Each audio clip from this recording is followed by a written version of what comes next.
écoutez, alors on va donc y aller. On ne va pas donner raison aux retardataires puisqu'il est 18h03. D'abord, bonjour à tous et merci à vous de nous avoir rejoints et d'avoir rejoint à l'invitation du Club de la presse Occitanie qui regroupe, alors pour ceux qui ne le savent pas, les journalistes et les professionnels de l'information et de la communication de Toulouse jusqu'à Montpellier, de Montpellier jusqu'à Toulouse.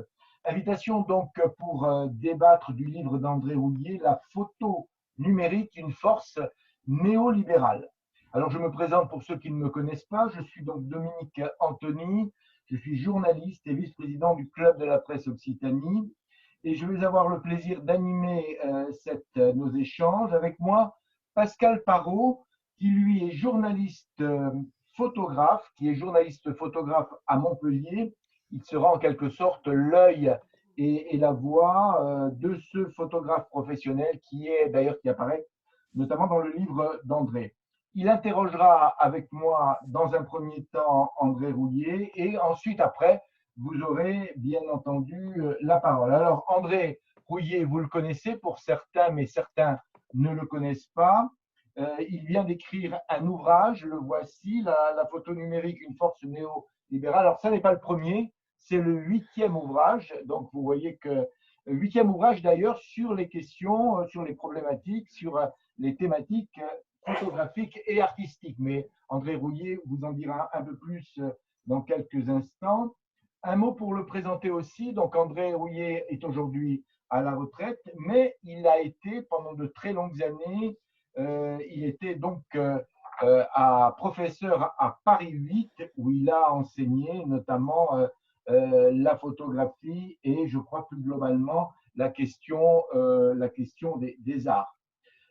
Alors, quelle est la problématique qui est aujourd'hui la nôtre? D'abord, vous dire aussi que si nous faisons cette réunion, cette rencontre avec vous, c'est parce que le Club de la presse Occitanie, depuis de très longues années, s'est fortement mobilisé sur la question de la photographie. Nous avons en notre sein beaucoup de photographes et nous avons toujours attiré l'attention de l'importance de cette problématique, à telle enseigne que dès la semaine prochaine, à partir du 8 mars prochain, à la fois ici à Montpellier, mais aussi à Toulouse, dans le cadre d'un partenariat avec la région Occitanie, nous présentons une exposition sur le thème des femmes d'Occitanie, des femmes puissantes et moins puissantes d'Occitanie. Et c'est une exposition en présentiel puisqu'elle se déroule à l'extérieur. Donc, les règles posées par le confinement et par les gestes barrières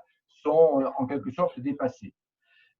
Sur la thématique propre du livre d'André Rouillet, je vais lui laisser bien entendu le présenter. Est-ce que aujourd'hui nous vivons une révolution? Je pense que André Rouillet va vous expliquer de façon plus fondamentale que ça n'est pas une question de degré, mais c'est une question de nature. On a changé d'époque, on a peut-être changé en partie de civilisation. Le numérique, écrit-il, semble être la substance d'une nouvelle mondialisation qui agrège les libéralismes nationaux en une sorte de vaste néolibéralisme mondial. La photo numérique est-elle un outil de la servitude volontaire, une sorte d'instrument de l'aliénation quotidienne, voire de l'oppression et d'un renforcement des inégalités? Ce sont des questions qui en filigrane apparaissent posées par André Rouillet.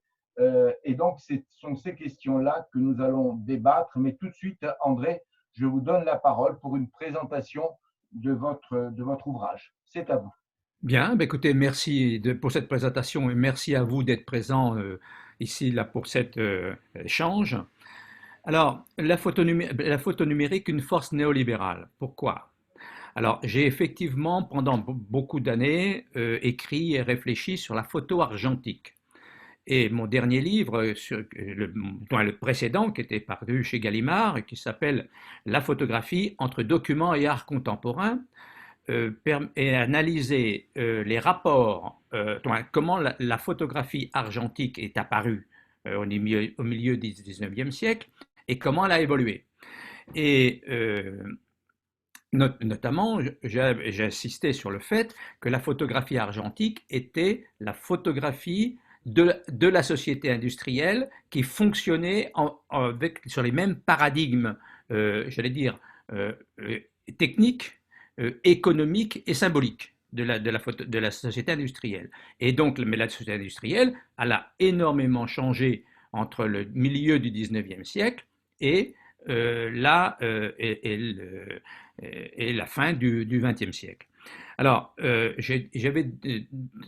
ma thèse générale était de dire que chaque société a besoin d'une image à son image, c'est-à-dire qui fonctionne aussi bien au niveau technique, économique, esthétique, sur les mêmes paradigmes qui sont les grands paradigmes de ces sociétés-là.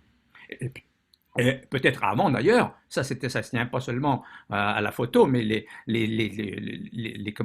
les types d'images qui existaient préalablement à la photo étaient également de la même manière. Alors, donc, d'où ça, j'ai amplement, je crois, démontré ça avec la photographie argentique, et quand la photographie numérique est apparue, alors ça, d'une certaine manière, je pense que ça a corroboré mon hypothèse, ou au moins confirmé ce que j'avais déjà développé s'agissant de la photographie argentique. Alors, qu'est-ce que j'entends par photographie numérique? La photographie numérique, c'est une photographie qui est faite avec, essentiellement avec des smartphones. Ça ne veut pas dire, ça veut pas dire que là, je sais qu'il y a des appareils photo de professionnels qui n'utilisent pas évidemment de smartphone et qui peuvent faire des photos, qui font des photos qui ne sont pas liées avec un smartphone. Pourquoi l'importance de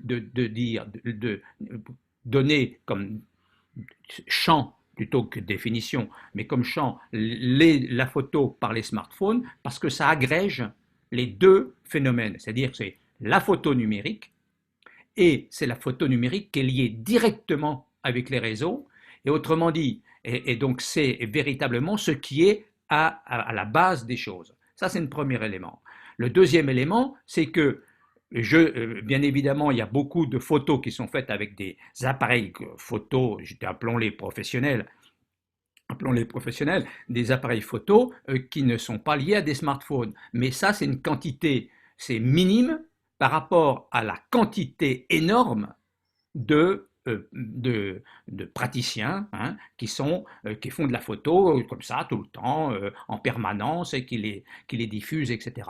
Donc c'est dans ce sens-là qu'il faut considérer que la photographie numérique peut être en rapport non plus avec la photographie, avec la société industrielle, mais elle est en rapport, me semble-t-il, avec la photographie, avec la société libérale, néolibérale, et dans lesquelles un nouveau matériau apparaît et devient dominateur. Ce n'est pas la chimie, ce n'est pas la physique, ce n'est pas les matériaux durs qui étaient ceux de la société industrielle, mais ce sont des nouveaux matériaux, et ce matériau-là, c'est le numérique, c'est le nombre. Parce que j'avais en tête une phrase d'un critique qui avait écrit dans 1854. Il disait: la photographie est née avec les chemins de fer et le charbon. La photo argentique, elle est née avec les chemins de fer et le charbon. Et bien moi, je dis aujourd'hui, la photo numérique est née avec le numérique, hein, parce que la société a changé, la matière de la société, ce n'est plus une matière. Bien évidemment, il y a d'autres matières que le numérique, mais la matière où les profits se font, ou qui sont véritablement, l'activité véritablement est permanente, et celle qui est profitable hein, de la société, c'est le numérique aujourd'hui. On est dans une autre société. Donc la photo argentique, c'était la photographie de la société industrielle à son émergence. La photo numérique est apparue dans son version, notamment avec les smartphones, à partir de 2007. Je vous rappelle que les premiers smartphones, c'est 2007, c'est l'iPhone d'Apple, hein, qui véritablement nous fait rentrer dans un autre univers. Voilà, déjà, voilà, c'est ça. Alors après, ceci étant dit, c'était le point de départ. Hein, il faut après le décliner et voir comment ça se passe.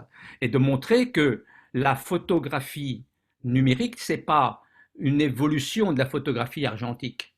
C'est une rupture par rapport à la photographie argentique. C'est-à-dire que Gilles Deleuze dit souvent, il y a deux manières de changement, un changement en degré et un changement en nature.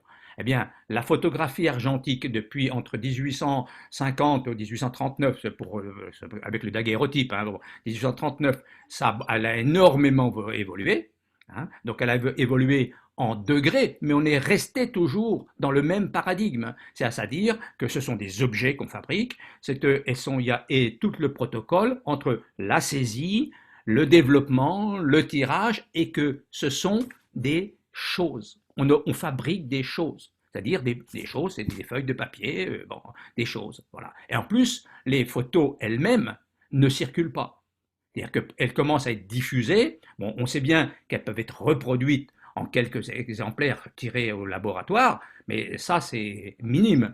Alors ça a changé avec la presse, hein, avec les tirages, avec l'imprimerie, bien, mais on a toujours des choses. Avec le numérique, on ne sait plus des choses. Alors c'est quoi? Eh bien ce sont des forces.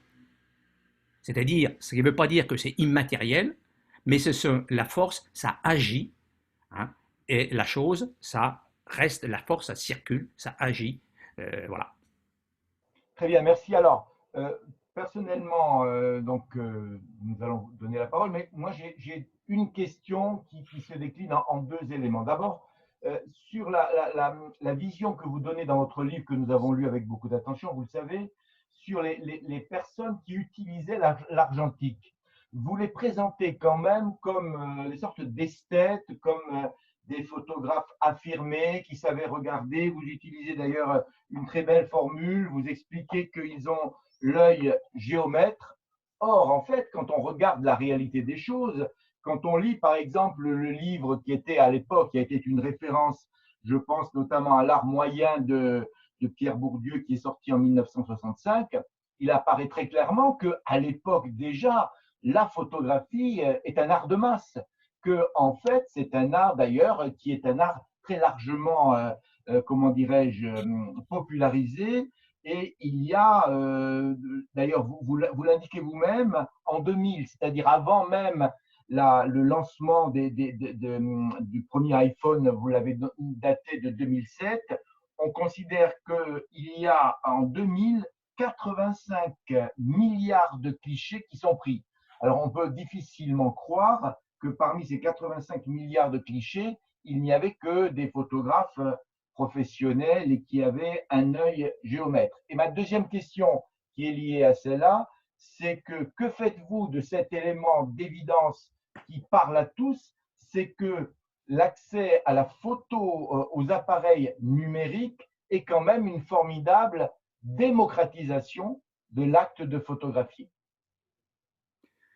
Vous voulez dire là les appareils, le smartphone ou les appareils numériques? Tous Là. les appareils, c'est-à-dire si l'on considère que la photographie, c'est une façon de capter le réel et de le transmettre, alors soit par des réseaux, mais soit par effectivement le papier, globalement, il y a une facilité, une démocratisation de l'acte de photographier, puisqu'on peut considérer aussi que le smartphone ou les appareils numériques, mais à visée, comment dirais-je, traditionnelle, sont, quoi qu'il en soit, des façons de photographier. Oui. Alors, les photos, les photographes, euh, il y a eu une diffusion de la pratique photographique, évidemment, avant la naissance de la photo numérique. Parce que, notamment, la première démocratisation ou en diffusion, c'était le petit format. Hein, le Leica qui est apparu, les premiers Leica étaient, je crois que c'est 1917. Bon, donc pendant la Première Guerre mondiale. Bon, et donc effectivement, après d'ailleurs, ce qui a pas mal modifié, qui a créé, il y a aussi en même temps les journaux, la presse illustrée photographique. Et donc ça a créé une catégorie de gens, les professionnels des reporters photographes. Les reporters photographes, la catégorie la naissance de cette nouveau praticien, hein, c'est avec le petit format, notamment le 24-36, le Leica et les autres. Voilà. Donc ça, c'est tout à fait clair. Et les reporters, la presse illustrée, hein, a diffusé énormément de photos. C'est bien évidemment bien. Mais également, ensuite, les amateurs, hein, j'allais dire, les gens qui ne se font pas profession de faire des photos, eh bien, il y a eu un développement de la pratique amateur. Notamment, quand j'avais quelques décennies de moins, j'ai acheté un Instamatic. Bon, les Instamatiques, ça a été. Puis après, les Instamatiques se sont complexifiés. Il y avait des bons, dirais-je, des objectifs, etc., etc. Bien. Donc, mais alors, ce qui se passe, bien évidemment, il y a eu de la quantité, mais ça, c'est l'évolution, j'allais dire, normale de la société industrielle, bien, qui se développe et qui est Et vous avez mis par exemple le Polaroid. Le Polaroid, Oui, pour répondre, le Polaroid, c'est précisément le fait de prendre une photo et de l'avoir immédiatement. c'est vrai. C'est au fond comme Alors, aujourd'hui le numérique. alors ça, et alors donc à chaque fois, donc ce que je dis, il y a des ruptures, il y a des évolutions, des ruptures en degrés. C'est-à-dire que on a avec l'instamatique, on pouvait faire plus de photos, avec comment le, Le Polaroid. le Polaroid, on avait le résultat immédiatement, c'était formidable, mais c'était une image qui était toujours une chose. Elle était là, elle était là, c'est-à-dire qu'elle ne pouvait pas bouger. C'est-à-dire que pour le faire, il fallait la mettre dans une enveloppe ou je sais pas. Bon voilà. Donc elle n'était pas échangeable. Donc tout ça, et c'était une chose qui reste là où elle est. Donc alors effectivement, elle contournait l'autre élément qui élimine complètement la photo numérique, c'est le passage par le labo. Le laboratoire, c'est-à-dire que là, avec la photo numérique, on a l'image tout de suite, et non seulement là tout de suite, mais elle est reliée ou reliable au réseau et immédiatement, elle est disponible tout de suite et elle est immédiatement au bout du monde. Et D'accord. Alors, on va donner la parole aux professionnels. donc, pardon, je dis, donc là, il y a une rupture en nature. D'accord. Ok. Et donc, rupture en nature que je lis du verbe lier, hein, que je lis à la rupture ou à changement en nature de la société. Mais vous reconnaissez qu'il y a une démocratisation Bien avec le sûr, numérique. mais bien D'accord, sûr, donc c'est bien important. Très bien bien. sûr, bien sûr. Le J'ai bien, professionnel va parler. Pascal Parot, c'est à toi. j'ai bien noté qu'il y avait un changement de paradigme et qu'il y avait la transformation de l'image chose, le terme est intéressant, qui est l'argentique, en image langage qui est le numérique. Et vous parlez même un petit peu plus loin, vous expliquez que au départ, c'était le regard de l'œil, et après, avec le numérique, c'est le regard du corps. Oui. Est-ce que vous pouvez nous en dire un peu plus? Oui, alors ça c'est un élément important, très important. C'est-à-dire que avec les appareils, notamment les 24-36 par exemple, ou les petits appareils qu'on utilise, on a un système optique, et le système optique, c'est bien sûr l'objectif, mais c'est aussi le viseur, hein, le viseur. Et le viseur, c'est quoi? Le viseur, c'est un dispositif qui permet de gérer, d'organiser l'image, hein, de sélectionner l'image avec le contrôle permanent direct de l'œil. Et ça veut dire, ça continue, c'est exactement le rapport de de la perspective, hein, et de toute la représentation qui nous vient du XVe siècle. Hein. C'est l'héritier de ça, hein, de tout le viseur, c'est l'héritier de tous les dispositifs de vision qui sont nés avec la Renaissance, La perspective, brûler avec l'esquisse. les perspectives, etc. Donc du XVe siècle. Alors ça, c'est ça. Avec les smartphones notamment, on n'a plus de viseur. On n'a plus de viseur, on a un écran. Et un écran, c'est pas un viseur.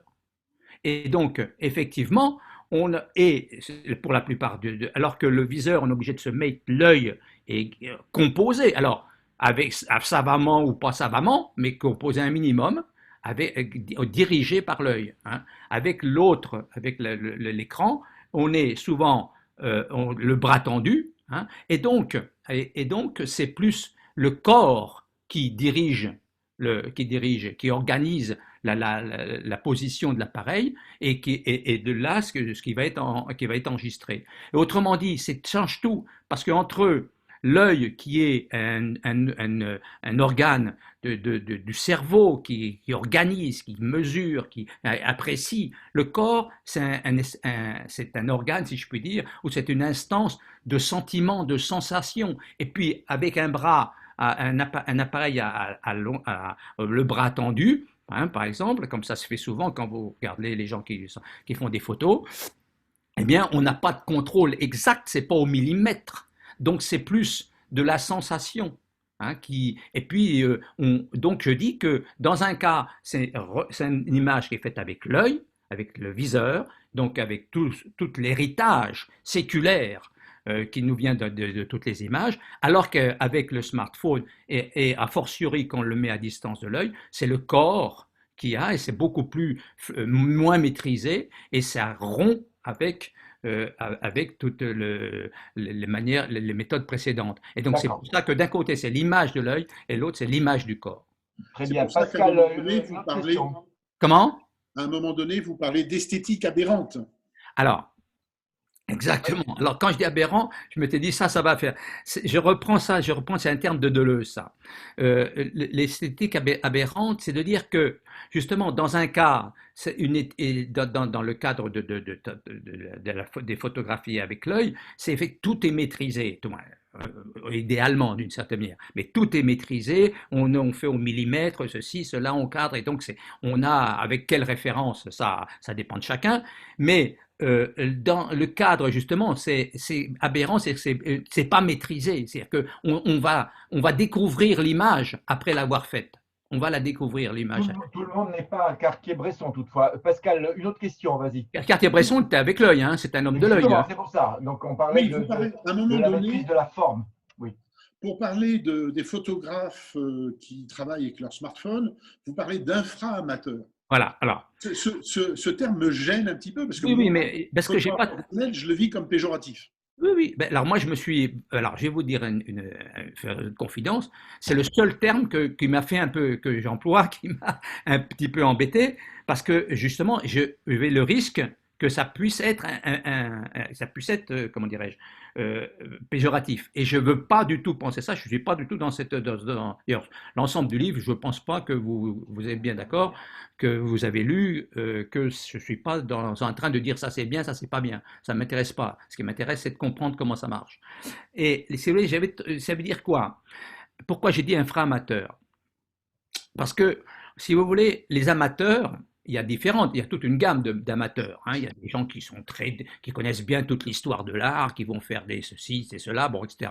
Et puis, il y a des gens qui font, comme Bourdieu l'a beaucoup développé, hein, ils font la photographie du dimanche, le ceci, les copains, etc. Bon, etc. Puis un peu vite, mais bon, c'est ça des amateurs qui sont pas obligatoirement, qui n'ont pas toute l'histoire de l'image et dans l'esprit, dans la tête.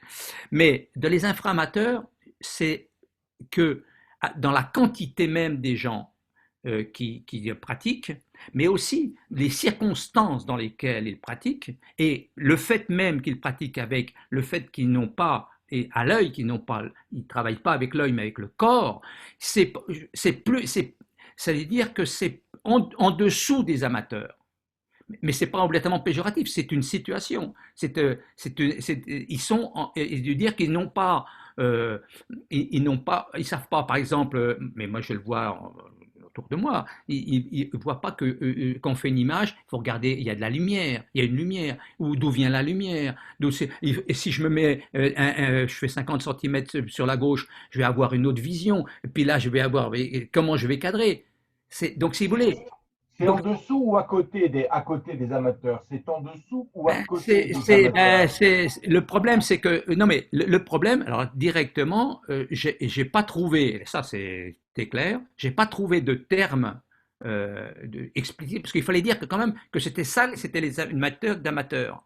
C'est-à-dire que la plupart des gens qui ont un smartphone, et quand je dis ça, c'est pas péjoratif du tout, c'est des gens qui en plus, ils se soucient même pas qu'il y ait un cadrage à faire. Il faut Mais voir dans le mot comment. amateur, il y a le mot aimer quand même, hein. Et là, Oui, mais alors peut-être qu'il fallait que je dise dans la. Non, mais voilà. Non, mais l'idée c'est ça. Vous avez raison de pointer ce point parce que j'ai trouvé que c'était pour moi le moins mauvais terme, mais c'est peut-être le seul terme de mon livre qui m'a un petit peu, voilà. avant de laisser la parole au public, je voudrais parler que à un moment donné, vous parlez longuement de la fabrique du faux Oui, et voilà, Photoshop, etc. Que oui. euh, moi, professionnel photojournaliste, les agences de presse françaises, en tout cas, Reuters, AP, AFP et les autres, interdisent à leurs photographes de même corriger leurs photos. Et il y a des logiciels extrêmement précis qui sont aussi utilisés par les forces de police et de gendarmerie pour vérifier si une photo a été un petit peu manipulée. Et pour celles et ceux qui, vous le savez vous, mais pour les autres auditeurs de ces conférences, les professionnels et ont toujours été très attentifs quand il y a eu des problèmes de faux. Alors on le voit avec Bérégovoy, on l'a vu avec, vous l'expliquez très bien avec Rachida Dati, et il y a d'autres exemples. J'ai pas donné le nom, hein. Excusez-moi. Non, non, non, mais c'est dans un journal, c'était le Figaro. J'ai pas Bon, donné le nom. alors avec Ça cette peut dame avoir. qui avait une jolie bague, Hein. voilà, les photographes ont toujours fait extrêmement attention parce qu'ils considèrent toujours qu'ils sont assis sur une branche et que accepter le faux comme ça et ne pas réagir, bah, c'est la branche sur laquelle ils sont assis et personne ne s'en remettra. Alors, d'abord, je donne aussi un exemple dans le livre sur le World Press Photo Oui, où la personne qui avait eu, Antoine de Gatta. non, non, non, c'était pas Antoine de Gatta, pas du tout. Ah non, C'était non, c'était Paolo Gary. Pellegrin, C'était Gary. ouais, qui était à l'agence Magnum. Mhm. Et qui a été, ça a fait un scandale, hein, il y a eu un scandale à l'intérieur de la profession, etc. Bon, mais encore une fois, la fabrique du faux, ça concerne pas seulement les photographes professionnels. Oui, tout à Vous savez, fait. voilà. Essentiellement les Eh oui, photographes non professionnels. oui, bien sûr, que les photographes professionnels défendent à juste titre, déontologiquement, soient très attentifs à ces choses-là, c'est tout à fait vrai. Mais ça, c'est pas mon problème. Le problème, c'est que avec la photo numérique, on peut, parce que les photographes professionnels, ils sont minoritaires dans le monde. Maintenant, c'est par milliards que les gens font des photos. Et il n'y a pas des milliards de photographes professionnels. Donc, autrement dit, avec les possibilités, les logiciels, et c'est ça aussi qui fait la différence avec la photo numérique. C'est une des différences avec la photographie numérique et la photographie argentique. Avec la photo argentique, vous avez une chose et que pour la changer, vous ne pouvez pas la changer. Alors, vous pouvez faire, on sait, des retouches, Oui, etc. on peut la changer. Il y a un livre fameux qui s'appelle Oui, Le mais Commissariat aux archives d'Alain Jaubert qui explique comment toutes les dictatures ont oui, manipulé mais les ça, images. Hein. oui, oui, non, mais ça, vous comprenez la différence. Pareil, il y a une rupture en nature quand, s'agissant par exemple de la retouche, où on a eu toujours des retoucheurs, bon, et que effectivement, mais ça demande la retouche, ça je le dis clairement, la retouche, ça demande une compétence, ça demande du temps, ça demande ça. Maintenant, avec des logiciels même des logiciels ludiques sur les smartphones, vous pouvez faire n'importe quoi. Je veux dire, bon, C'est vrai. voilà. Donc c'est tout. Donc c'est toujours, il faut se mesurer. On a toujours, tout est toujours possible. Le problème, c'est quand est-ce que les choses se font d'une manière exceptionnelle, difficile, relativement rarement, ou alors que ça se fait facilement et comme ça, et que ça se fait presque automatiquement. Et Alors, d'accord. André Rouillet, avant de donner la parole aux présents qui nous ont fait l'amitié de nous rejoindre, moi j'ai une question plus politique, ou du moins plus économique. Au fond, vous parlez de la photo numérique comme une force néolibérale. Donc là, vous faites intervenir une notion économique, hein. Moi, je voudrais savoir comment vous considérez les 850 millions de Chinois qui sont de fait utilisateurs actifs des smartphones. Est-ce qu'ils font partie, selon vous, de ces fameux régiments néolibéraux, malgré leur asservissement à un régime communiste? Où les placez-vous, ces Chinois qui utilisent force smartphone? Est-ce que ce sont des néolibéraux eux aussi?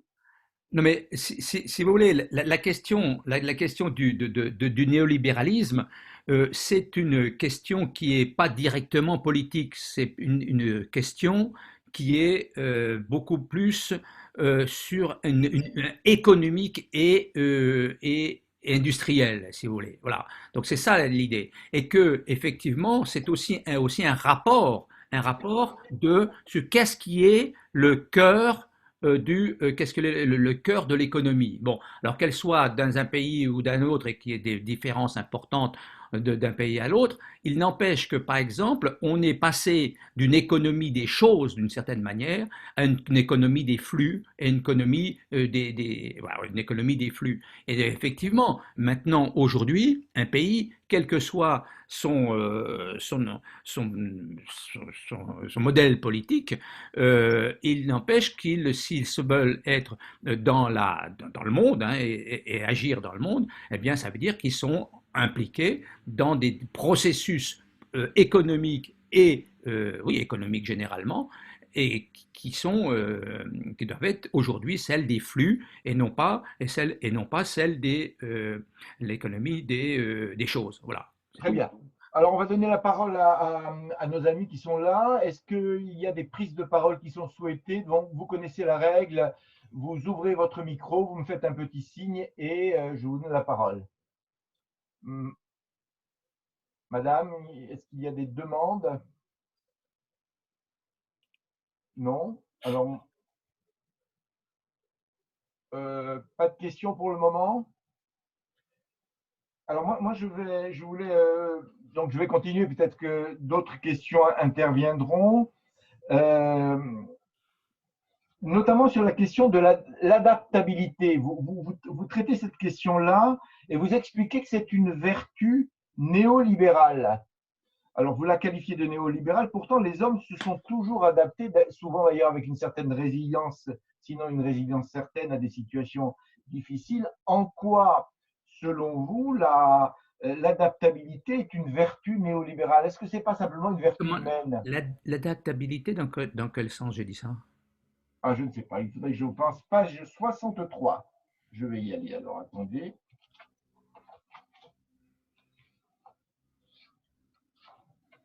Voilà, vous expliquez, c'est sa flexibilité technique qui confère à la photo numérique sa souplesse inouïe d'usage et de mobilité, mais malgré la modulation, mais la modulation est par ailleurs une vertu néolibérale quand elle se traduit par une incitation continue à s'adapter. Oui, alors, non mais, donc ça c'est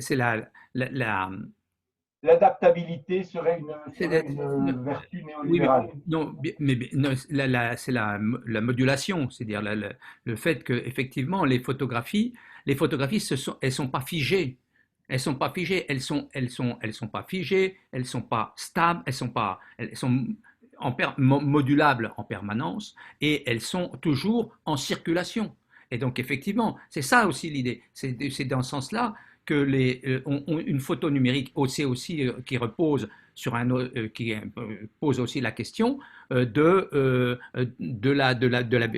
dirais-je, de la vérité d'une certaine manière, l'idée de la vérité. Hein, c'est-à-dire qu'en fait, la photo argentique, elle est figée, elle est fixe et figée. La photo numérique, elle est modulable, hein, elle est transformable notamment par des logiciels comme on vient de le dire, et puis en plus elle circule en permanence et elle s'échange. C'est ça l'idée. D'accord. Voilà. Et donc parce que c'est pour ça, c'est une force. Pourquoi elle peut faire ça? Parce qu'elle est une force. Parce qu'elle Alors, est. elle est certainement une force, et elle est d'autant plus une force que si on regarde notamment une certaine utilisation des smartphones aujourd'hui, notamment grâce à de grandes capacités techniques que l'Argentique n'avait pas. Un des usages les plus marquants de ces iPhones ou de ces smartphones en général, c'est la dénonciation par l'image immédiate, par le film, mais aussi l'image, de certaines violences, notamment les violences d'État, notamment les violences commises par les dictatures, notamment les violences commises par les États policiers, les dérives et les violences notamment de certains régimes. Est-ce que là, il n'y a pas au contraire une immense progression démocratique à travers l'utilisation de cet appareil numérique, de ces appareils numériques qui sont, en termes de qualité, d'utilisation, de facilité, justement de communication, est-ce qu'il n'y a pas là un élément extrêmement positif? Est-ce que cette question-là ne vous interpelle pas, André Rouillet? Alors, je trouve que vous avez tout à fait raison. La photo numérique fait peur, si je puis dire, avec les infra-amateurs qui sont en permanence. Il y a toujours quelqu'un dans une foule ou dans la rue ou n'importe où, il y a toujours quelqu'un qui a un appareil photo. Tout le monde a un appareil photo numérique, précisément, un appareil numérique. Et s'il y a quelque chose qui est véritablement je veux dire, scandaleux et autres, et jugé comme tel, il y a toujours des gens maintenant aujourd'hui qui sont en mesure, en direct, de faire des photos et de les diffuser partout. Hein. Et donc ça, c'est effectivement quelque chose tout à fait important, parce que je ne diabolise pas la photo numérique. Hein. J'essaie de la comprendre, j'essaie de voir comment elle fonctionne. Moi, je fais de la photo, et puis j'aime la photo numérique, et j'ai fait beaucoup de photos argentiques. Maintenant, je ne pourrais plus faire d'argentique, parce que le numérique, c'est formidable. Voilà, si vous voulez mon avis personnel, une confidence, c'est ça. Mais ça ne m'empêche pas d'aimer ça et de comprendre un peu comment ça fonctionne. Alors, il y a Éric Delapierre qui fait partie de notre réunion, qui écrit ceci: la grande différence entre photographie argentique et photographie numérique est surtout le fait qu'en argentique, chaque fois que l'on appuie sur le déclencheur, il y a un coût. Par contre, au côté numérique, c'est gratuit. Oui, alors ça, Une réaction par rapport à ça? c'est absolument fondamental. Et c'est absolument fondamental. Parce que, et ça, je vais non seulement, c'est encore un élément supplémentaire. Non seulement vous avez l'image immédiatement, non seulement vous pouvez l'envoyer aux quatre coins du monde, et ça vous coûte quasiment rien. Bon, alors ça, c'est formidable. Donc, c'est pour ça, donc ça, c'est formidable. Cela dit, donc parce que moi je suis ravi par le photo numérique. C'est une invention formidable. Mais là, c'est aussi il faut le dire, mais il y a aussi derrière ça des problèmes. Ça veut dire que c'est les réseaux, on diffuse des métadonnées. Il y a des entreprises très importantes qui les collectent et qui fondent les milliards d'argent qu'ils font ou des profits sur la gratuité. C'est ce que j'appelle une économie néolibérale de la gratuité.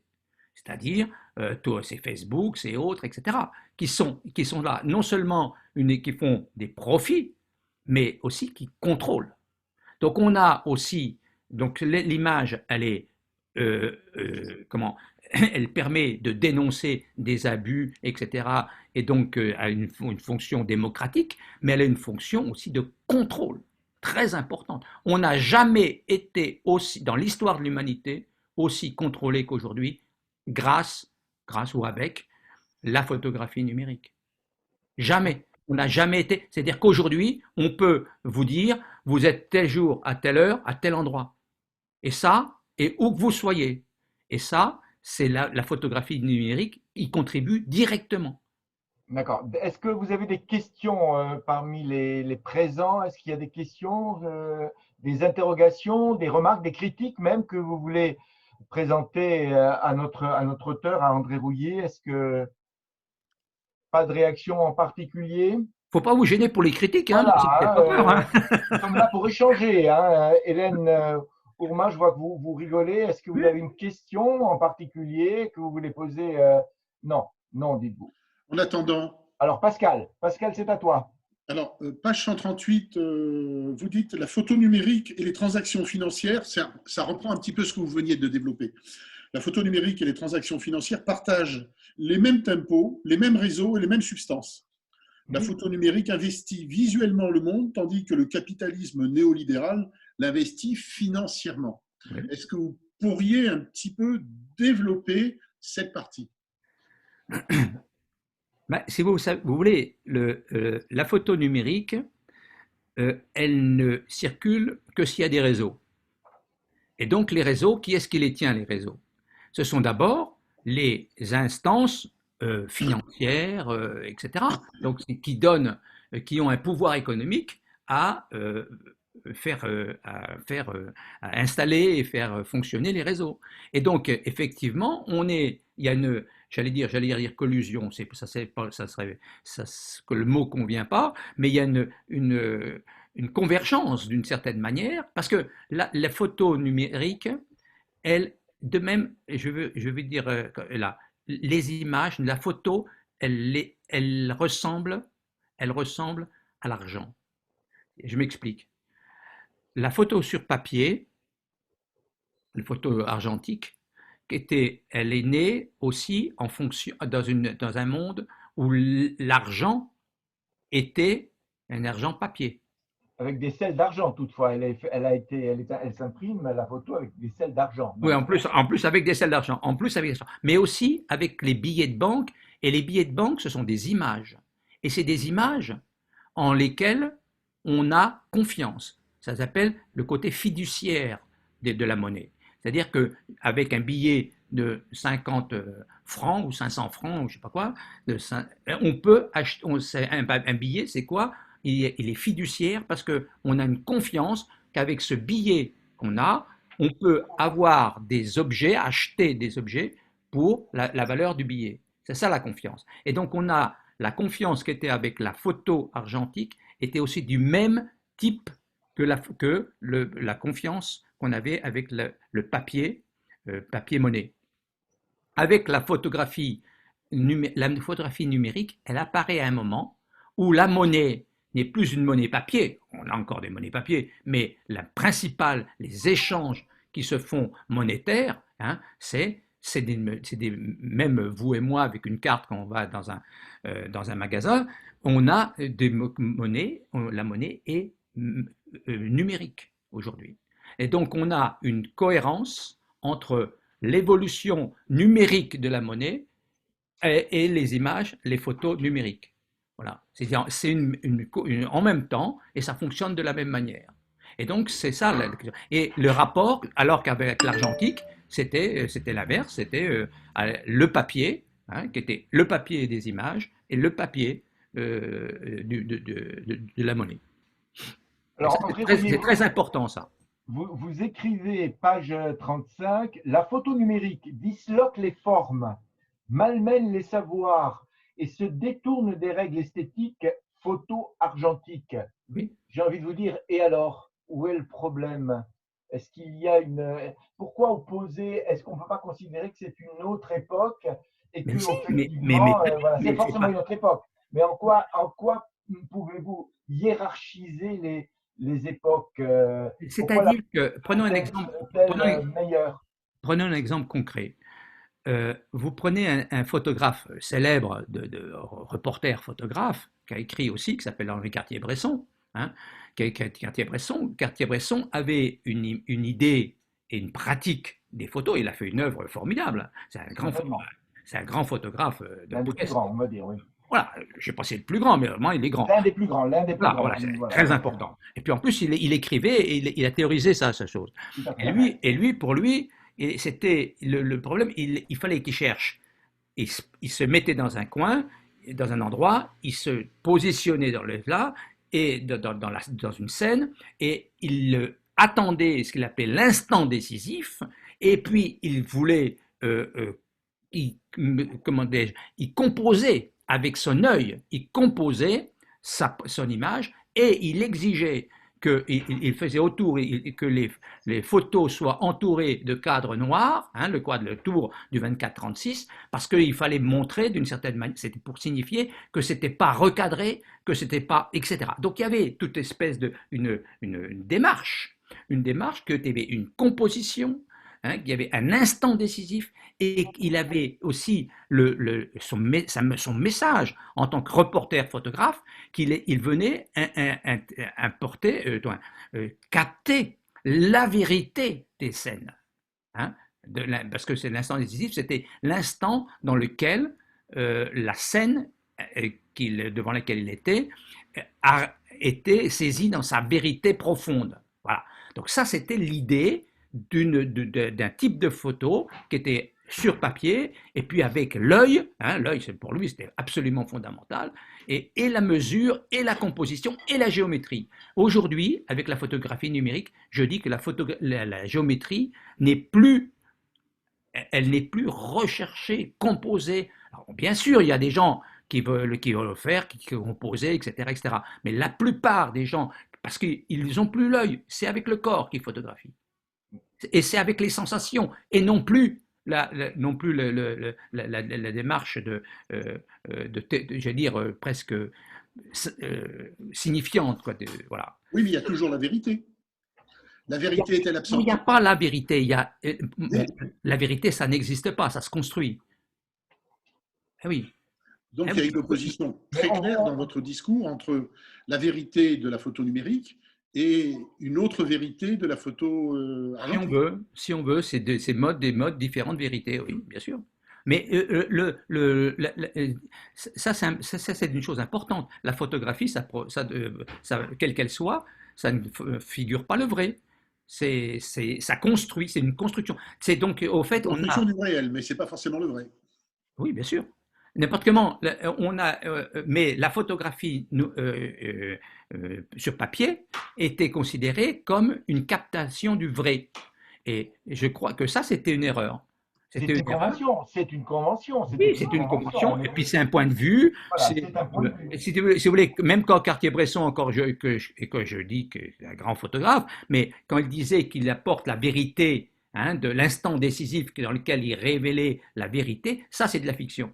Parce qu'effectivement, c'était une vérité, c'était ce qu'il voyait, mais ce n'est pas la vérité des choses. Et à l'époque, donc l'époque a changé. C'est-à-dire qu'à l'époque, je crois qu'il écrit son bouquin en 1955, hein, grosso modo, eh bien, à l'époque, on croyait encore à la vérité des images.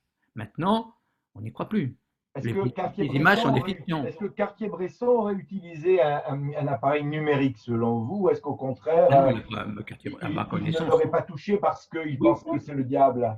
Oui, je pense qu'il ne l'aurait pas touché, non. Il ne l'aurait pas touché, d'accord. Je pense, ou alors il s'en serait servi argentiquement, comme je le dis quelquefois, hein, comme je l'ai dit, c'est-à-dire qu'il aurait l'appareil numérique, mais il l'aurait fait, entre parenthèses, comme moi quand je fais des photos, je ferais comme ça, mais ça, il ne faut pas le répéter. Mais oui, c'est une confidence que vous nous faites. C'est une confidence, voilà, c'est une confidence. Mais je suis pas le meilleur utilisateur. Moi, par exemple, je vais vous dire, j'ai un appareil numérique qui n'est pas un smartphone. Je fais pas de photos. Vous avez un viseur. Mais moi, j'ai un viseur. Dans ce cas-là. Je fais ça à l'ancienne. Nous avons en commun d'avoir, comme vous le dites dans votre livre, nous avons quitté l'argentique pour, au fond, adopter le numérique, mais nous avons peut-être une culture et un peu un œil argentique. Complètement. Comment dirais-je, ce qui est important, c'est de considérer qu'effectivement, c'est une nouvelle époque, c'est très certainement un changement de nature et non pas un changement de degré, mais j'ai envie de vous dire, quand Gutenberg découvre et invente l'imprimerie, c'est aussi un changement de nature et pas un changement de degré. Et personne ne s'est offusqué de la création de l'imprimerie, puisqu'il là aussi la démocratisation, l'imprimerie a démocratisé le savoir, comme l'utilisation du numérique a démocratisé la possibilité alors je vais peser mes mots, de capter des images. Oui, oui. De quoi de? De Oui, capter capter, capter, oui, l'image. oui. Alors moi, je vais vous dire, je crois pas avoir employé le mot démocratiser dans le bouquin. Non, non, pas du tout. Comme vous n'avez pas utilisé le mot aliéné ou aliénation, Oui, même oui, si vous non. le pensez très fort, Oui, oui, je n'emploie pas ça. Oui, on est bien d'accord. Mais oui, oui. toutefois, J'essaie de faire attention voilà. à ce que j'écris. Jean-Philippe Beza nous dit, Jean-Philippe Beza qui est parmi nous Voilà. aujourd'hui, là, nous dit sur le texte, l'avènement de la télévision versus cinéma ne pourrait-il pas être perçu comme une rupture initiale dont l'image numérique ne serait qu'une évolution? Oui, alors, oui, la seule différence. Mais c'est vrai qu'il y a une rupture, il y a une rupture en nature hein, entre le cinéma et la télévision. Hein, ça, c'est bon, c'est tout à fait clair. Mais la différence entre la différence, une des différences, parce qu'il y en a plein, mais une des différences entre la télévision et la photo numérique, c'est que la photo numérique, on la fabrique. La télévision, on la regarde. C'est-à-dire qu'autrement dit, il y a des producteurs. Vous voyez, c'est complètement différent. Parce que là, c'est les gens qui font des photos. Devant la photo numérique, devant la télévision, on consomme de l'image, mais on n'en fabrique pas. Là, on fabrique. Et puis, vous voyez, je veux dire, ça change tout. Alors, Alors, effectivement, ça se situe dans une évolution, se situe effectivement dans la même, dans une semblable évolution des dispositifs d'image au cours de la société industrielle. alors, une réaction d'Alistair Dabbs, justement le rédacteur en chef du Daily Mail .co.uk dit toujours que de la photographie, pixels are free. Sur papier, le quotidien publie une ou deux photos pour chaque article. En ligne, il en publie au moins 30, sinon plus. Oui, Votre réaction par rapport à ça? j'ai pas bien compris Le fait, en fait, pour résumer, le oui. fait que quand on travaillait avec de l'argentique et de l'impression sur papier, Ah au oui, fond, vous avez quelques. c'était relativement très limité en matière d'utilisation et Oui, de oui, oui, publication des photographies. Or, aujourd'hui, au contraire, voilà. le D'accord, numérique permet d'accord. une Alors, grande ça va aussi dans le sens. amplitude. Alors ça va aussi dans le sens, c'est-à-dire qu'avant, vous aviez si on veut parler très, y compris techniquement, avant vous aviez si vous étiez en 6:6, vous aviez 12 vues, hein, et si vous étiez en 24:36, vous en avez, bon, vous voyez, 36, 36. voilà, 36, vous en avez bien en 24:36, vous en avez en 36. Bon. Tandis que quand vous prenez un appareil numérique, vous partez dans une manifestation ou dans la rue, ou je sais pas, vous faites des photos, dans l'après-midi, vous pouvez faire 400 photos ou 300 photos. Parce que qu'est-ce qui va se passer? C'est que vous allez rentrer chez vous en arrivant, et puis tchac, tchac, tchac, tout ce qui n'est pas bon, eh ben, vous allez le supprimer. Et puis voilà, donc ça veut dire que c'est une chose positive et c'est une chose négative. Toi, négatif, le revers, c'est qu'effectivement, il y a des gens de plus en plus, et a fortiori avec le smartphone, ben, on fait comme ça, et puis on découvre la photo après l'avoir faite. C'est-à-dire après, on rentre à la maison, etc. Donc c'est ça, effectivement, ça délibère les efforts. Hein. Quand vous aviez, moi j'ai fait de la photo en argentique, quand vous aviez vos 36 vues, ben, vous saviez que le soir, il fallait, donc vous faisiez attention. Donc c'était un truc supplémentaire. Vous aviez le viseur et vous deviez faire attention parce qu'il y avait le boulot à faire le soir, à la nuit, à développer les films et les tirer. Tant C'est que vrai. vous pouvez en faire 200, 300 dans l'après-midi et puis que vous allez les supprimer en un quart d'heure, eh bien, il n'y a pas besoin de se casser la tête. C'est vrai. Des questions. Julie Alors, Chancel. on revient sur donc une esthétique aberrante. C'est-à-dire D'accord. qu'effectivement, il y a des photos qui sont faites un petit peu comme ça, n'importe comment, parce que j'exagère un peu, hein, n'importe comment, mais avec le moins d'attention que Cartier-Bresson quand il faisait sa photo à l'instant décisif. D'accord. Tout le monde n'est pas Cartier-Bresson. Est-ce que Julie Chancel, une question? Oui, pardon, oui. Enfin, si je comprends bien et je suis d'accord avec moi-même déjà, mais c'est pas parce qu'il y a un nouvel outil qui est l'appareil, le smartphone, que tout le monde s'est transformé en photographe. Comme vous le dites, il y a le photographe ou la photographe a un regard et puis après, il y a ceux qui prennent des photos à tout va. Mais je me demandais par rapport à votre thèse, enfin votre livre, si vous prenez en compte le coût environnemental en fait de la photo numérique. Parce que pour faire des photos, même si l'argentique n'était pas exempte de chimie, mais avec les appareils photo numériques, c'est des téléphones déjà, donc des métaux rares, des produits qui sont vite obsolètes. Et ensuite, il y a le stockage des données. Donc, est-ce que dans votre, j'ai pas lu votre livre, est-ce que dans votre analyse, vous prenez en compte ce coût environnemental de la photo numérique? Alors, d'abord, je reprends, là vous avez dit des photographies à tout va, hein, vous avez dit, ça je réponds à Pascal sur, sur oui, la photographie à tout va. Mais non, bon, alors, non, alors je vais vous dire, j'ai un tout petit peu, mais j'ai 3 lignes, hein, là-dessus. C'est parce qu'effectivement, on ne se rend pas obligatoirement compte que pour la photo, notamment pour les échanges, la circulation, les réseaux, etc., ça demande une énergie tout à fait importante, y compris d'ailleurs que les gros diffuseurs, genre Google and Co., qui diffusent, qui permettent les réseaux, là, ils ont comment dirais-je, des centraux, hein, des centraux qui sont au pôle Nord pour refroidir, pour refroidir les matériels. Donc autrement dit, ça veut dire qu'il y a de l'énergie et que envoyer je crois qu'il y a eu je crois que je le cite ça, que pour faire envoyer une image, faire circuler une image, ça équivaut à, comment? 60 watts. Voilà, donc c'est vraiment, c'est un coût, oui, bien sûr, ça c'est certain. Mais alors ça, pour le coup, oui, on n'y peut rien, ou je sais pas, moi j'en sais rien. Là, j'ai pas de me prononce pas sur ça, mais c'est vrai que vous avez raison de le mentionner.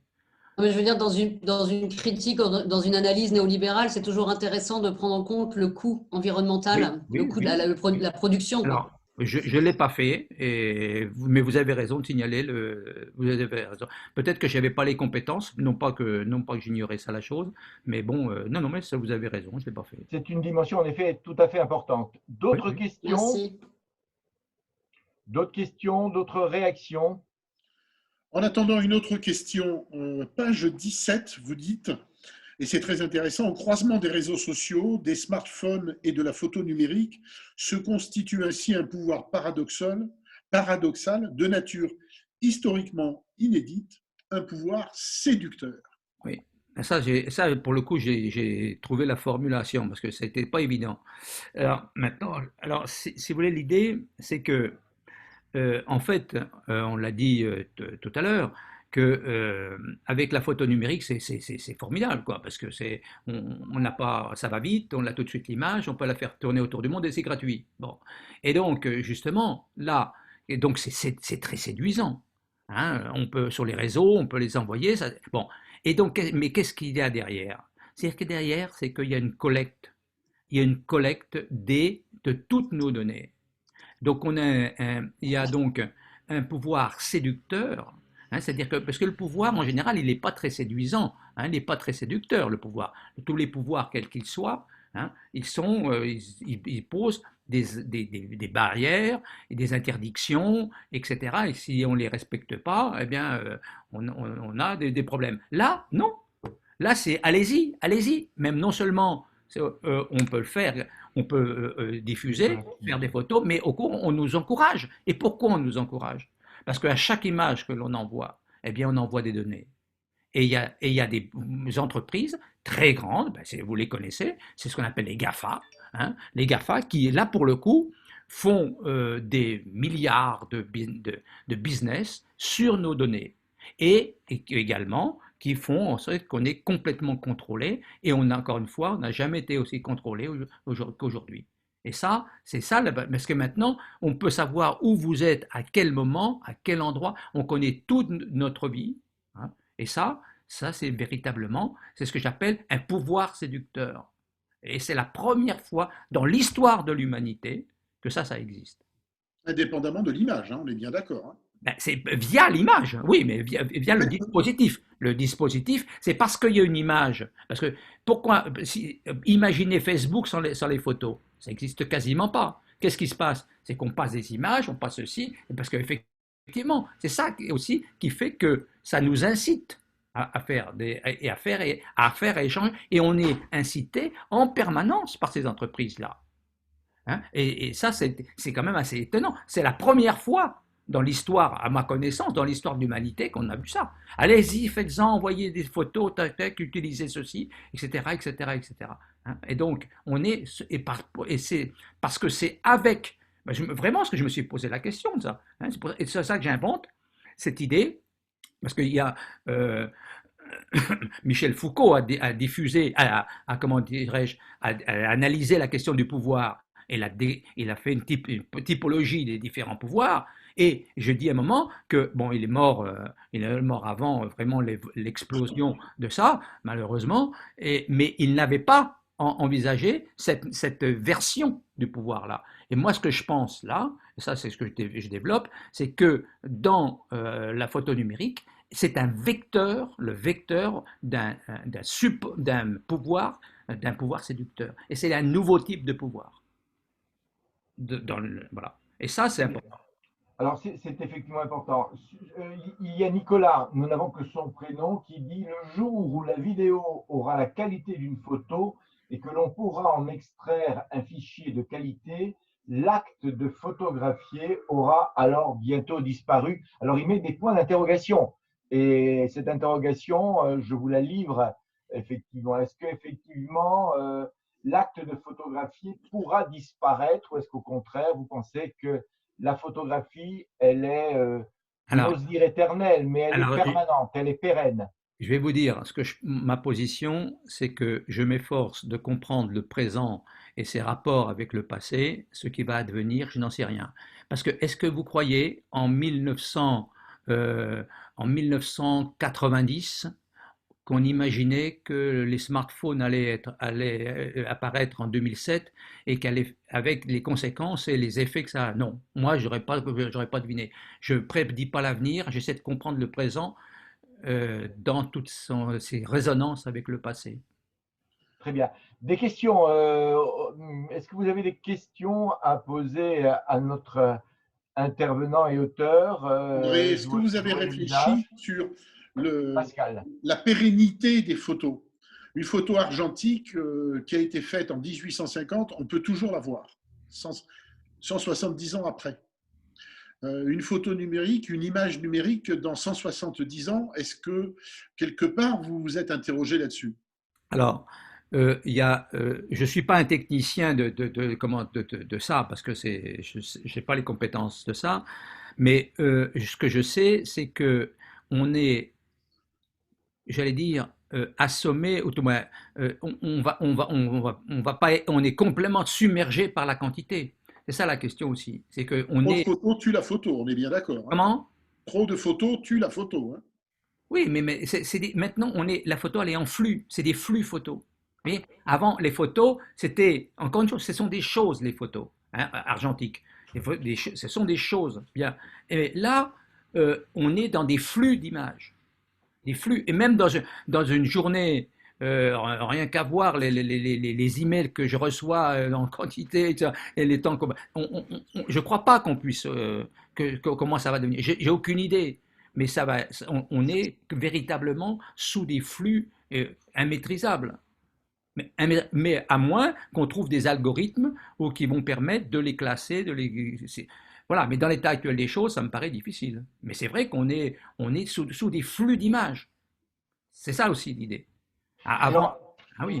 À propos d'algorithmes et à propos du big data, vous écrivez à un moment donné: misère de l'homme augmenté. Misère de l'homme augmenté. Oui. Hein, d'accord. Est-ce que vous daignez à la médecine, par exemple, la possibilité d'utiliser l'intelligence artificielle, précisément le big data, pour affiner un diagnostic, apporter des réponses, par exemple, pour le bien d'une personne malade? Est-ce que non, bien sûr. C'est contre l'intelligence artificielle? Non, c'est ça d'abord. L'intelligence artificielle, c'est pas la photo. Non, mais vous parlez de l'homme. Pas mon domaine. Non, mais l'homme augmenté. Alors, ça, c'est pas mon domaine. Mais cela dit, moi, je trouve ça très bien. Je suis pas technophobe, hein, pas du tout. Pas du tout. Il y a des gens, par exemple, qui sont pas contents qu'on va faire la 5G. Moi, je trouve ça, en tant que directeur du site internet parisart.com, la 5G, c'est très bien. Ou ça va être très bien. Mais non, non, moi, je vous dis que, par exemple, j'ai fait beaucoup de photos argentiques. Maintenant, je ne remettrai plus les pieds dans un labo. Les photos numériques, c'est formidable. D'accord. Mais ça m'empêche pas de penser sur les photos Alors, il y numériques, vous a voyez. Kyokana Voilà.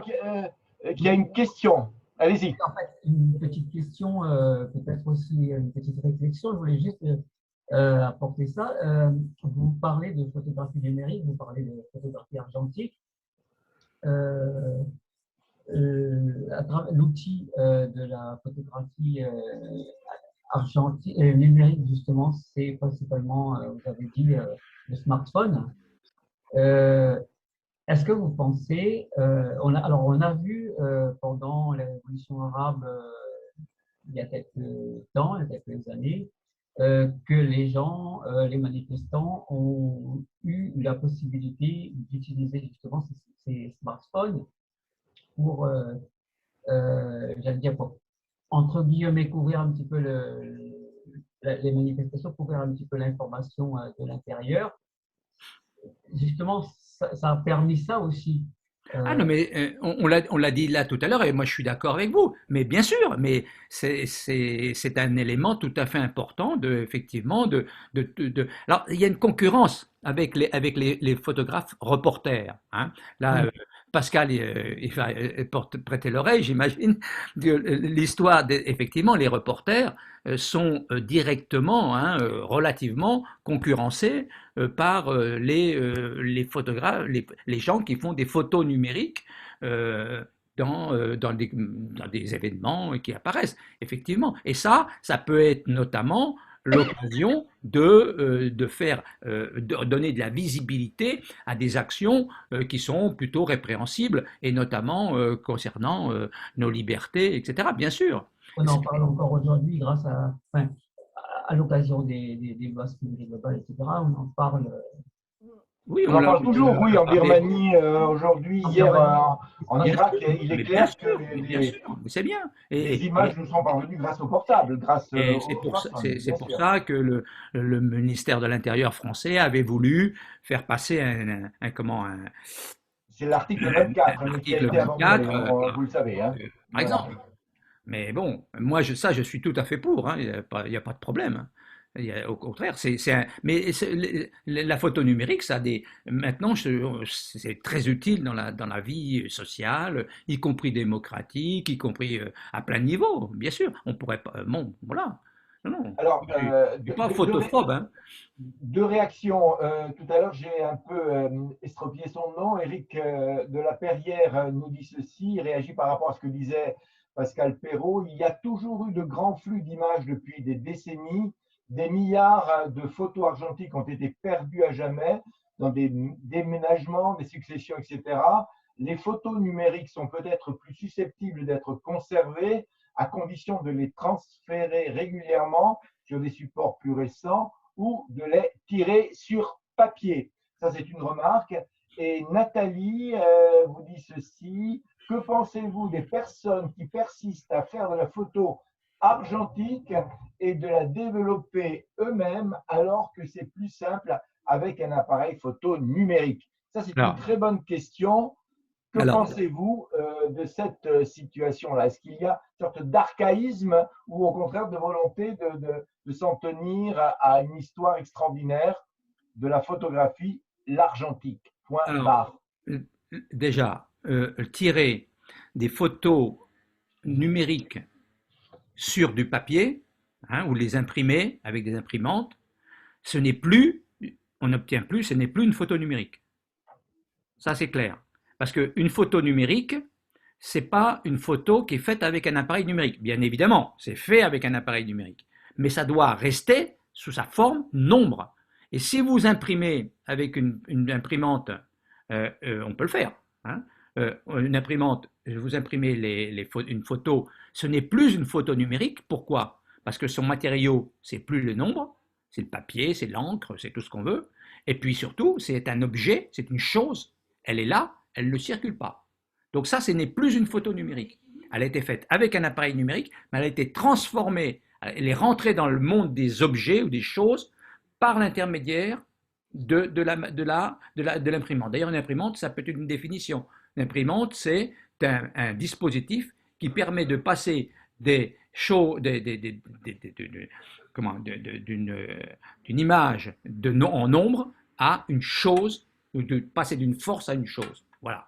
C'est pour prendre ma terminologie. Bien. Alors, s'agissant maintenant même, pour dire est-ce qu'on pourrait tirer sur papier toutes les photos qui sont circulées, moi je pense que non. Parce que d'abord, je ne suis pas certain que ça se conserverait mieux avec le temps. Et puis deuxièmement, il y a ça devient à mon avis complètement impossible. C'est-à-dire que tirer sur papier toutes les photos qui sortent. Non, mais ça n'est pas tout à fait la question. La question est de dire, est-ce que, au fond, ceux qui restent, ceux qui sont au fond les gardiens du temple de la photo argentique, est-ce qu'ils ont raison de l'être ou est-ce qu'ils vont être, entre guillemets, balayés par l'histoire? Je pense notamment à un autre domaine, le domaine de la musique, où on a vu ressurgir, par exemple, les vinyles, alors que les vinyles avaient été très largement distanciés d'abord par les petites cassettes, puis ensuite après par les CD et désormais par des méthodes encore plus modernes. Mais il y a une sorte de volonté de revenir à une situation hantée. Est-ce que, pensez-vous par exemple qu'un jour, la photo argentique redeviendra à la mode, comme les vinyles sont revenus à la mode pour ce qui est des musiciens? Absolument pas. Je ne crois pas. Toi, j'en sais rien. Encore une fois, je vous dis, moi, je ne sais pas l'avenir. Je ne lis pas dans l'avenir, mais pas beaucoup. Mais si, non, mais parce que, par exemple, en photo, je sais qu'il y a des gens qui aujourd'hui font encore des photos comme on faisait les photos au 19e siècle. Vous voyez, les photos, bon, etc., avec les procédés du 19e siècle. Pourquoi pas? Mais ça, c'est minoritaire. Moi, ce qui m'intéresse, si vous voulez aussi, c'est pas qu'il y a des gens qui peuvent faire ce qu'ils veulent, ce qu'ils peuvent, bon, etc. Mais moi, ce qui m'intéresse, c'est de comprendre le phénomène. Et le phénomène qu'il faut le comprendre dans sa contemporanéité et dans ses devenirs, mais surtout dans et ses changements par rapport au précédent. Mais je veux dire, revenir. Mais après, que les gens aient envie de le faire, pourquoi pas? Mais ça, c'est une chose personnelle, folklorique, ou je ne veux pas le qualifier, mais je veux dire, c'est libre. Mais ça ne me paraît pas être une question. Voilà. D'accord. Alors, on a une réaction toujours de Éric de la Perrière qui dit faire de la photo argentique aujourd'hui, c'est sympa, un peu comme rouler en deux chevaux vintage, alors qu'une Clio fait très bien le job aussi. Et Odile écrit ceci: une photo papier peut circuler, on se les donne, on peut se les envoyer, on peut en faire des cartes postales qui s'envoient moins vite, moins nombreuses, mais potentiellement elles circulent aussi. Et c'est vrai, et vous évoquez cette question-là dans votre livre, c'est la question de ce que vous appeliez à l'époque les clubs photos, les photoclubs. Et vous dites aujourd'hui, qu'est-ce qui remplace les photoclubs? Mais il y a une autre pratique. Mais est-ce que vous pensez qu'effectivement, alors que c'est au départ une photo numérique, la traduction papier, mais pas seulement papier, il y a des photos numériques sur toute une série de supports, y compris les mugs, y compris les agendas, etc. Est-ce que vous pensez que c'est une sorte de dévoiement de la photo numérique ou au contraire une complémentarité qui est offerte et qui est au fond un plus? Quelle pourrait être votre réponse à cette question? La réponse, ça pourrait dire que ce serait une déclinaison. Hein, comme ça, une déclinaison. Par exemple, si je fais de la photo, que je fais de la photographie numérique et que quelqu'un, une galerie ou un musée ou une association me propose de faire une exposition de mes photos, eh bien, je serais tout à fait favorable à les tirer sur papier, parce que l'espace de l'exposition dans un musée ou dans une galerie, eh bien, c'est pas une photo numérique. Il faut que ça soit, voilà, il y a une présence physique hein, il y a une dimension, il y a tout ça, effectivement, évidemment. Donc ça veut dire qu'on peut décliner, à partir d'une photo numérique, décliner vers une photo sur papier, mais ça ne sera plus une photo numérique, c'est une photo qui est faite avec un appareil numérique, mais et qui devient un objet papier, une chose, voilà, qui peut se vendre, se montrer, voilà, se reproduire. Mais quand on fait on peut faire aussi il y a des livres aussi qui sont faits, bien évidemment, avec des photos numériques. Les journaux sont faits avec les photos numériques. Hein, les journalistes, maintenant, je ne crois pas que les reporters font beaucoup d'argentique quand même maintenant. Hein. Je ne sais pas. Hein, Pascal. Tout à fait, tout à fait. Hein, voilà. Je vois qu'on a fait, depuis un petit moment, on a fait un petit retour en arrière. Je voudrais avancer un petit peu dans le 21e siècle, où vous parlez à un moment donné de la forme monnaie des photos. Oui. Qu'est-ce que vous entendez par là? Ben, c'est ce que j'ai dit tout à l'heure un peu.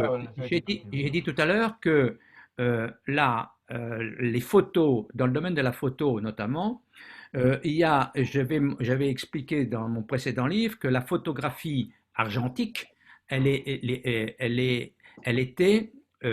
c'était comme ça fonctionnait comme les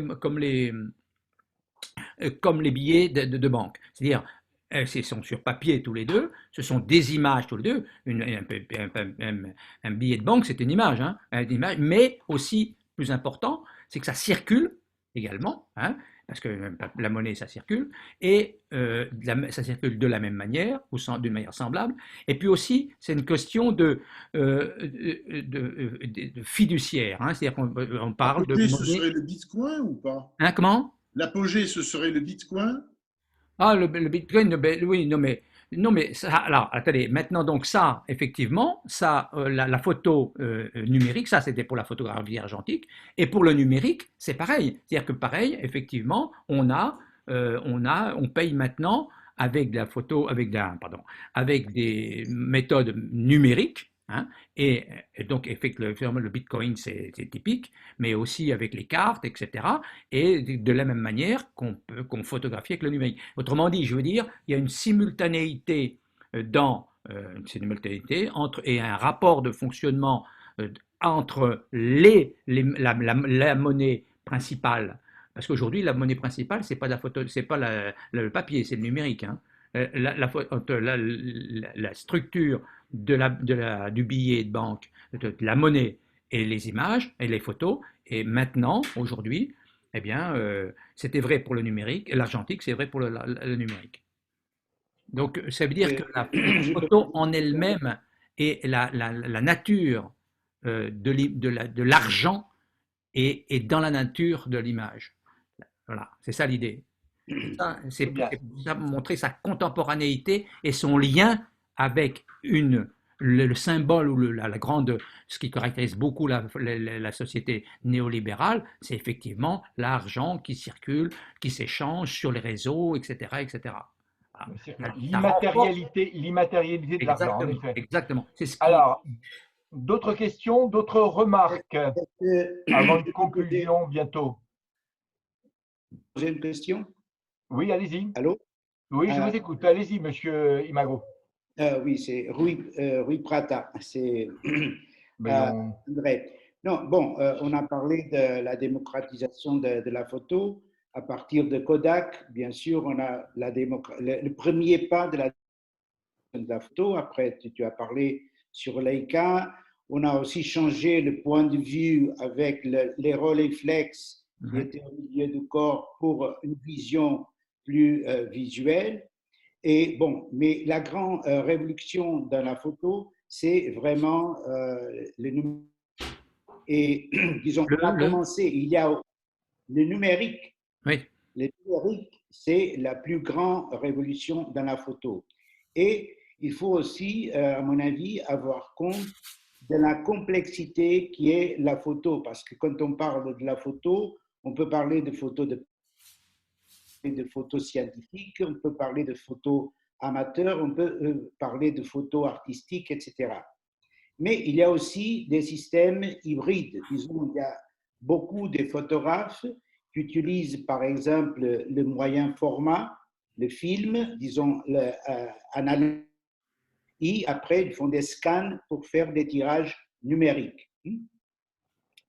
Euh, on parle de les smartphones. Donc, ma question, c'est si, disons, de toutes les images qui partent du smartphone ne doivent avoir une autre classification, de les appeler smart photo ou quelque chose, parce que c'est, disons, un langage qui est plus dirigé vers les réseaux sociaux. Disons, même beaucoup de photographes, disons, professionnels, des artistes, les comptes Instagram et il nourrit les Instagram. Disons, on vit dans une certaine façon une dictature de l'image à travers les smartphones.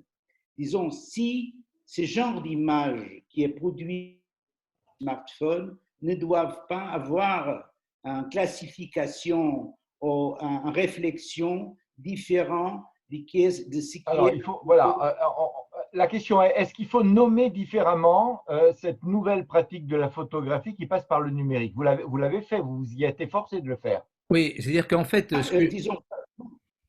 disons, deux types de numérique. On a les appareils photo numériques, un Canon, avec viseur, on va dire, avec un viseur.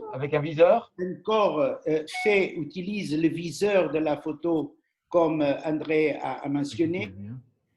Le smartphone qui utilise le corps. Disons, il y a une façon différente d'enregistrer. Oui, André Rouillet l'a expliqué ça. André Rouillet l'a expliqué. Vous voulez rajouter quelque chose, André, sur ou est-ce que vous avez déjà dit l'essentiel? oui, l'un c'est fait par j'ai appelé les infra-amateurs, mais bon, voilà, qui sont faits comme ça dans le courant de la, ou on pourrait appeler ça des photos mais faites à la main, hein, et non pas avec l'œil. Mais voilà. Ok, alors il y a des réactions. Jean-Philippe Bezat nous dit faites-vous un lien entre la prolifération de l'image numérique via smartphone et en même temps la difficulté croissante à photographier avec un réflexe dans l'espace public? Réflexe numérique ou réflexe Non, là je pense à un réflexe numérique. Hein. Réflexe numérique. Ça, je sais pas. Hein. J'ai pas de réflexe numérique. Moi, j'ai un appareil numérique, mais pas réflexe. Je sais pas pourquoi c'est compliqué. La question, non, mais la question que je perçois et qui sous-tend les mots, c'est de dire au fond, vous passez inaperçu avec un smartphone, par contre, avec un réflexe, là où effectivement vous réutilisez la notion de l'œil et du viseur, devenez entre guillemets suspect. C'est ça, je pense, la question. Jean-Philippe Bezat, vous êtes là et vous pouvez peut-être mais c'est tout à fait ça. C'est-à-dire que si demain vous faites une photographie avec un smartphone dans la rue, personne ne vous dira rien, vous pouvez photographier n'importe quoi. Vous arrivez avec un appareil qui peut être numérique ou pas, peu importe, mais qui ressemble à un appareil plus professionnel, et à ce moment-là, tout le monde vous regarde de travers. Oui, c'est possible ça. Oui, tout à fait. Oui, non, mais Jean-Philippe l'a certainement vécu et les professionnels le vivent. Et malheureusement, on l'a vu à Reims ces jours-ci. Le photographe professionnel, il est à peine sorti de sa voiture qu'il se fait agresser. Oui, c'est ça. Oui. C'est-à-dire qu'en fait, l'un, ça reste dans le cercle privé, et l'autre, c'est potentiellement, ça va être diffusé dans la presse, etc., quoi. C'est ça un paradoxe. Oui, alors que le cercle privé n'existe plus. Oui, ah bah oui. Ça ne reste pas dès lors que ça va sur les réseaux sociaux, ça ne reste plus dans le cercle privé. Ben oui, mais… Et je pense que c'est la crainte de voir l'image circuler dans les réseaux sociaux qui provoque cette réaction négative face aux professionnels ou à ceux qui utilisent des appareils qui ressemblent à des appareils professionnels. Alors, vous avez aussi une intervention de M. Jubinot qui est membre du club. Est-ce que tu veux la dire en direct ou est-ce que tu veux que je la lise? Donc, photo argentique versus photo numérique, ou l'exemple de la vulgarisation à l'assaut de la création, photographe d'aujourd'hui, avez-vous perdu votre âme? Point d'interrogation. C'est-à-dire que l'âme, c'était dans l'argentique, c'est ça? Oui, mais peut-être. Mais j'ai un chapitre qui s'appelle La fabrication de l'individu néolibéral. Hein. C'est-à-dire qu'effectivement, avec les pratiques photographiques, on a un type de sensibilité, je veux dire, de disposition qui font qu'on se situe dans un autre univers que l'univers qui était l'univers des choses. Et ça, je crois que c'est important. Et donc, effectivement, on peut perdre son âme d'une certaine manière, hein, pour le dire comme ça. Et ça, parce qu'effectivement, avec le fait de faire des photos en permanence, de les tourner, ça donne une dynamique. Parce qu'à recevoir des photos sur son smartphone en permanence, et les échanger, les diffuser, les rediriger, etc., ça emmène dans un monde qui est de la vitesse, qui est de la superficialité, etc. Effectivement, c'est un autre monde. C'est un autre monde. Hein. Quand vous êtes toujours avec un appareil comme ça, smartphone, à taper avec etc., ça change tout. Ça change tout. À un moment donné, vous le dites très clairement, que les gens ne vivent plus un événement, ne regardent plus un paysage, ils le photographient. Oui, bien sûr. Oui. Et ça, c'est toujours en vitesse, on est toujours ailleurs. On est entre l'image qui nous vient et qu'on le transporte, à laquelle on répond, etc. On a une permanence comme ça. Et puis aussi une chose importante, c'est que avec l'argentique, je le disais tout à l'heure, mais ça a des effets forts. On a la fabrication. On fabrique, on la choisit, on la développe, on la tire, on fabrique une chose. Et puis ça avec toute sa lenteur. Là, on produit immédiatement et c'est toujours direct, toujours à toute vitesse, etc., etc. Et donc ça nous met un tempo dans le corps et dans l'esprit et même dans les sensibilités. C'est aussi que comme ça, ce que j'appelle ça fabrique des individus néolibéraux. C'est-à-dire effectivement la circulation, les échanges, les ceci, les cela en permanence. Hein. Et puis alors de quelque chose qui est impalpable, hein, quelque chose qui circule. Hein, parce que ce sont des forces, ça circule. Et ça, et ça, moi, physiquement, parce que j'ai vécu l'argentique et je vis dans le numérique, et bien, je sens que physiquement, ça change tout, et même intellectuellement. Et on est dans un autre univers. Et quand vous avez aussi des gens qui font des photos avec l'appareil, avec le smartphone, eh bien, ils regardent pas les choses, ils font la photo pour l'envoyer, pour la partager sur les réseaux, avec les copains, avec ceci, avec cela. Donc, autrement dit, ils sont d'une certaine manière à la fois là et hors là. Hors là, c'est dans le réseau, leur réseau. Voyez. Et ça fabrique des sensibilités, ça fabrique ça fabrique une fabrication de l'individu néolibéral. Parce que aussi, pourquoi aussi néolibéral, c'est que ça n'a plus de frontières. Ça n'a plus de frontières.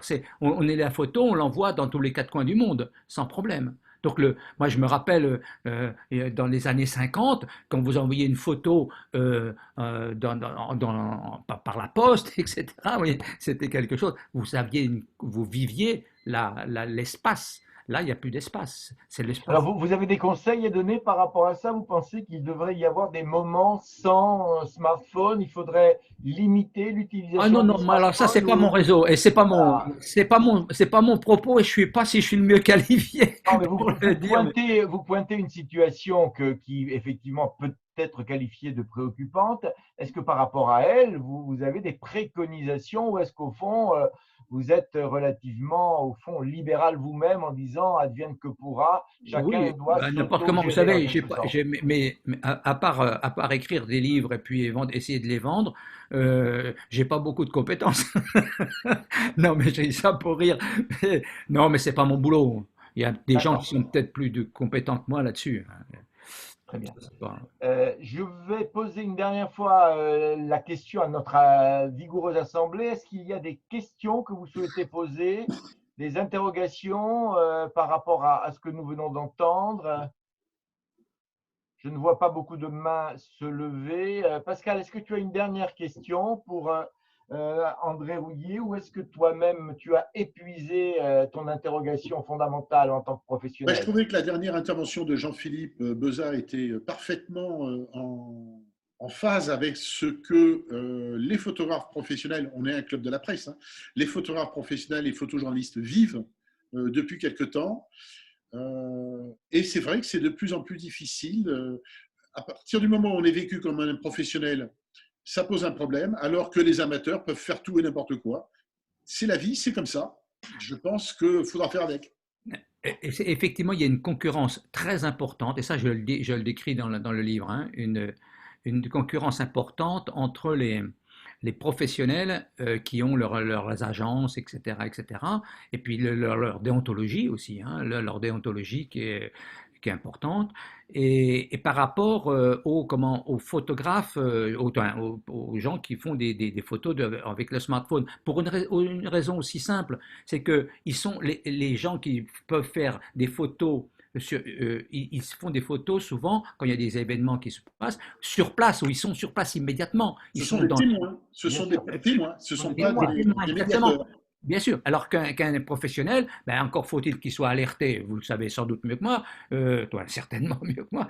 Ils sont alertés de tel événement. Après, on dit si on y va pas, etc., etc. Tandis que là, c'est spontané d'une certaine manière. Ils sont dans le courant de la vie, de là où ils vivent. Donc, ils peuvent être eux-mêmes victimes, ils peuvent être acteurs, témoins d'une chose qui se passe dans la rue, etc. Et ils font des photos, voilà, sur le champ comme ça, sans avoir plus de compétences qu'autre chose. Donc, et ça, je crois qu'il y a une vraie, et ça, alors, je suis peut-être pas le mieux placé pour le ressentir, mais je crois qu'il y a une vraie concurrence qui peut être de se faire entre ces types de photos et les photographies des professionnels. D'ailleurs, je crois qu'il y a des agences qui cherchent les photos les photos qui ont été faites par par des smartphones ou des gens sur place, hein, je crois. Dites-moi si je me trompe.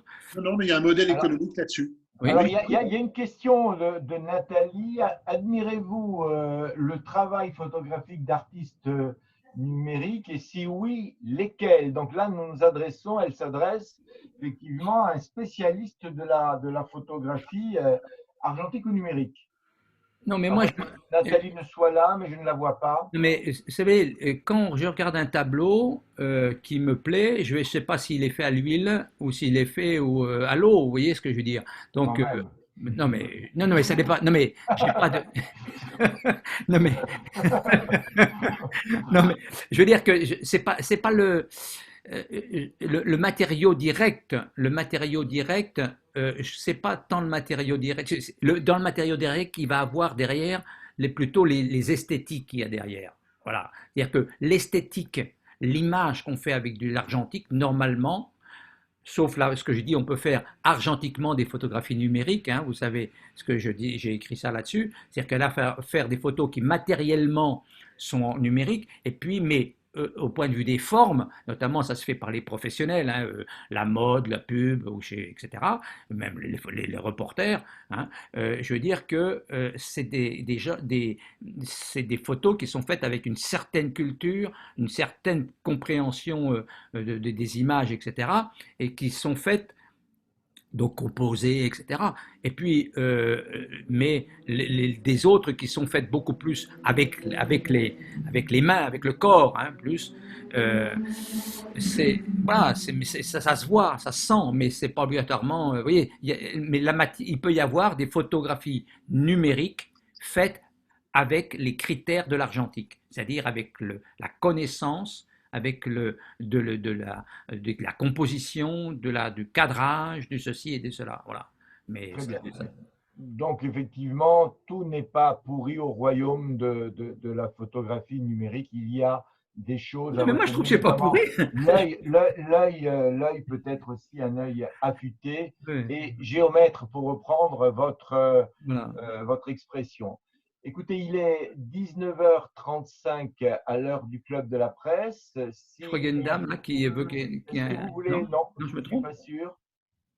Non, je Non. crois que madame ne veut pas intervenir, mais simplement elle regardait différemment son D'accord. iPhone. Donc, moi, je voulais en tout cas, au nom du Club de la Presse Occitanie, véritablement vous remercier, André Rouillet, et même si nous avons des échanges volontairement un peu, non pas rugueux, mais Ah non, mais j'aime bien ça. Attends. voilà, c'est un peu, j'étais là pour jouer un peu l'avocat Pourquoi du vous diable.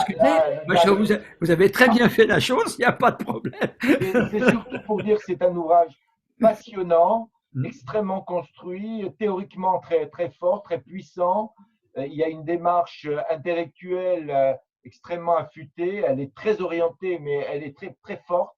Et personnellement, j'ai été passionné par cet ouvrage. Donc, moi, je vous le conseille. C'est un livre qui a été édité par L'Échappée, collection Pour en finir avec.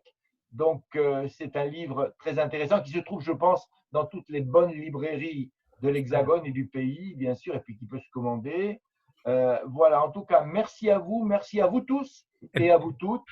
Et puis, prochain débat, Club de la presse ou ailleurs, nous nous retrouverons autour de la photographie, cet immense art qui nous passionne tous. Merci à Pascal, merci à vous, André, et bonne soirée à vous.